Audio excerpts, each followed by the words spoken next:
Okay, Dr. Wright, big news coming down today that we are going to be dismissing school essentially 1 week early. You met with the principals. I was in that call as well. Yeah. It was met with some excitement from the principals as well. Yeah, I believe that we were getting a lot of We were that. getting a lot of air high five or virtual high fives for sure. But I guess the big question families are going to know is how did this all happen? How was this able to happen essentially at the 11th hour?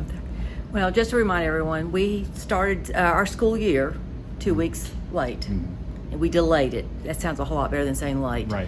And simply because of what was going on with everything from trying to logistically get students placed, because we lost 2 schools, to the pandemic, moving to a different kind of scheduling. So there was a lot of dynamics going on. And so with that delay, whatever you delay on the front end, you're going to have to extend at the end of the year. And we held on to our stockpile days because, again, we didn't know what was going to happen with as far as the weather. And we had a very eventful winter. Yes, snow, ice, flooding. Right. We had all of it. And so with that, the school year was extended till June the 4th as being the last day for students. And it would have been the 7th and 8th for teachers. Right. And as we started going through, particularly second semester, we really worked hard. We had kids in school. We were back full time. There was a lot of elements there. We've been through testing this week, and really looking at where we would finish up.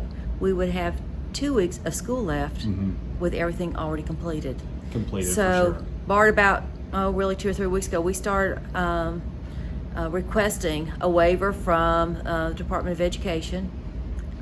There had been attempts to do this. Yes. That wasn't really, there was a lot of not really a final answer, or for lack of a better word, maybe a denial. Well, we were denied twice. Okay, all right. But some action really got heated up here in the past few weeks. Yes, and so made another application this week to the Department of Ed.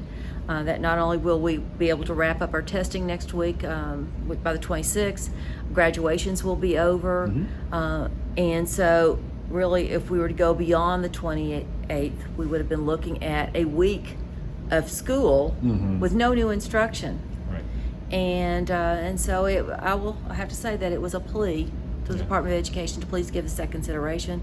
We had met the participation rate on testing. We had met attendance. In fact, our schools were running right at, and they continue to run at 90% or better, and we've had more 93% or better days on attendance as well.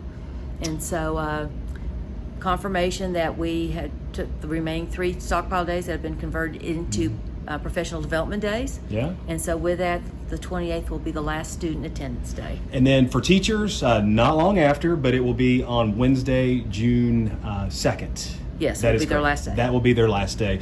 So some alternate plans for the teacher schedule as well. Everything being moved up essentially.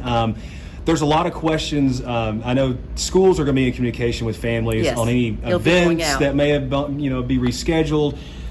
Some people may ask, or go ahead. Yeah, well, and that's one of the things we said to principals too. Don't cancel or anything or reschedule because no one knew, and it was I didn't want to give false hope that the end of the year would be amended or altered, and so we're telling principals if it makes it much easier, please don't cancel anything because there's events that many have been looking forward to, and so there might be some alterations, but very few. Just continue.